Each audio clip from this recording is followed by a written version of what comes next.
Welcome back. It's Tuesday, February 14th in the NBA. My two favorite picks are on the way. Let's recap yesterday, although trust me, I don't want to. A 1-4 day, one of our worst on the year. Kyrie Irving, our only winner of the day. He clutches up. We needed that. Jordan Poole doesn't even play 30 minutes. Dealt with foul trouble. Walker Kessler gets benched the last 19 minutes of his game.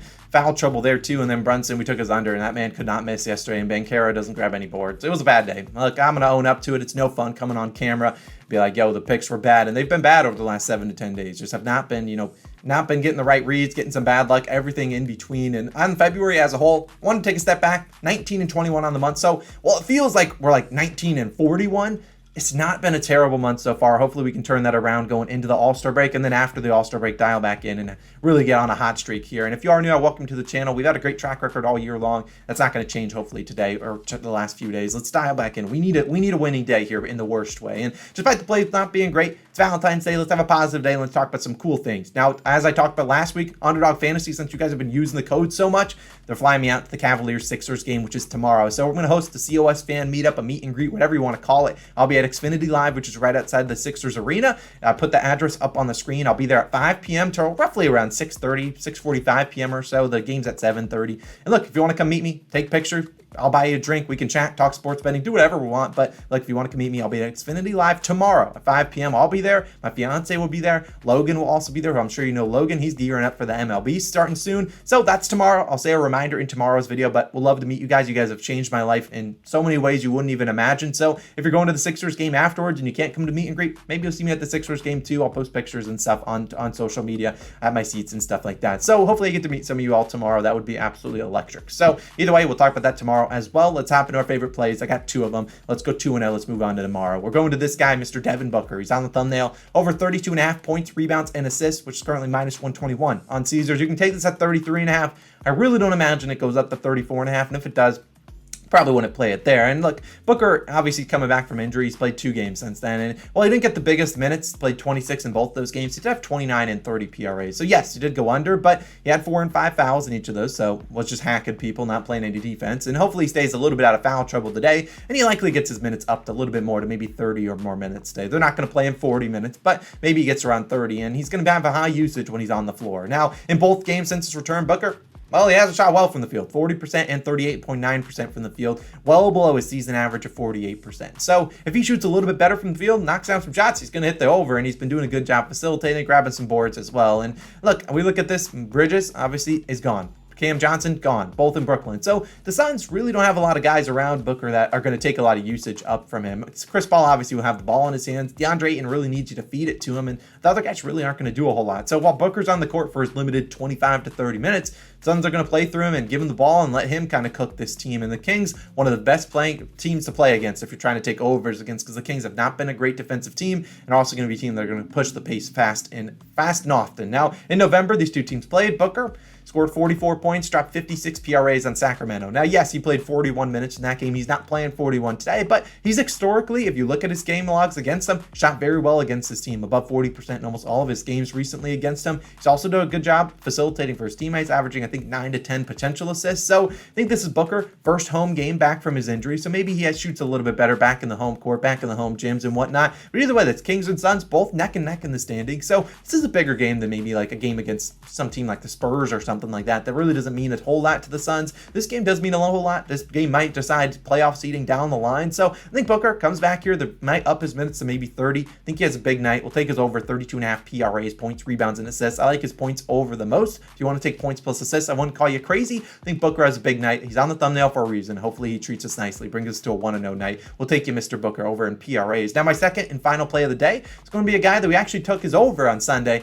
Today we're taking his under. It's Mr. Derek White, and we're taking his under 20.5 points, minus 123 on Caesars. You can play this down to 19.5 if you want to take like a points plus rebounds or PRA line under. I don't mind that, but you understand why I'm going to just points. And look, FanDuel, right as I record this, they don't have a line for Mr. Derek White, and I'm not surprised by that. Likely because of the Celtics injury list, which we'll get into in a second. And while we took White's over on Sunday, and he did well, today him and the Celtics on the road in Milwaukee taking on the Bucks. Now, this game could be blowout written all over it. The Bucks are 10-point favorites, and the Celtics are missing a lot of guys. And so you could look at the Bucks, a great home team. If a blowout would give us an easy way to hit in this under for Mr. White. And while we took White's over on Sunday, that was because he was the number 2 option, and without a couple guys, we'd get some open looks. However, with Jason Tatum potentially out today, will likely out. He's doubtful to play. We're going to see this Derek White slotted to the #1 option for the Celtics tonight. And while that's great for his volume, not great for his matchup, as he's going to see Drew Holiday, one of the best defenders in the league. And when Drew Holiday's off the court, well, here comes Javon Carter, another very good defender that's going to pick him up the whole court.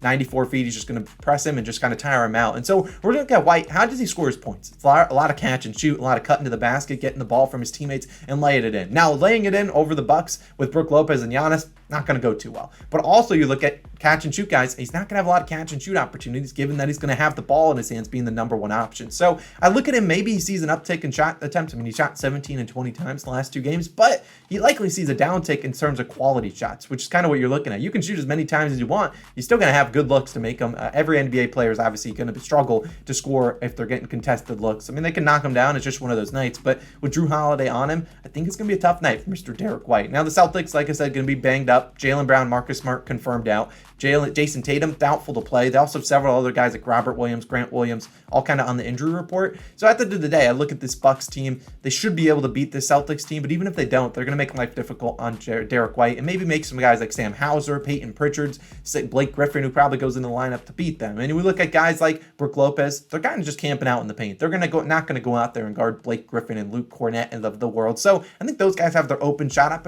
opportunities and attempts, but I don't think Derek White has a big night. I know he treated us really nicely earlier just on Sunday, but I don't think this is a very, very bad matchup. Wouldn't be surprised if this game goes under and the Celtics try to play at a slow pace. The Celtics cannot beat this Bucks team with missing their top 3 players. It's just not going to happen. I mean, you could argue Marcus Smart's maybe not their 3rd best player, but with Brogdon likely coming back, I think we'll see Derek White kind of use him 1 and 2 combo, but I think they're going to put Drew Holiday on a guy like Derek White. And when Drew Holiday's off the court, well, he's going to see Javon Carter, another very good defender. So feels bad fading a guy that I know that's going to shoot the ball, but Derek White, not confident in his ability to shot create, and not just for himself, but also create opportunities for his teammates. So I'll fade in him, taking his under 20.5 points. If he goes berserk, I'll just live with it because I don't think it's a good matchup for him. This could be a blowout, and Drew Holiday is one of the better defenders I like to kind of back when I'm taking under. So those are my 2 favorite plays of the day.